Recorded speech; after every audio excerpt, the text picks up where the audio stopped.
Mummy வீட்டில் இல்ல, கடை போட யாரும் இல்ல, விளையாடு கோமா உள்ள வில்லாடா.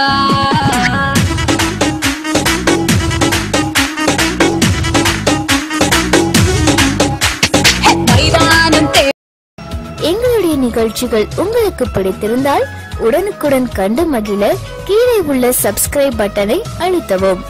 எங்களுடைய நிகழ்ச்சிகள் உங்களுக்கு மிகவும் பிடித்திருந்தால் உங்களுடைய நண்பர்களுக்கும் ஷேர் செய்யவும். நன்றி, வணக்கம்.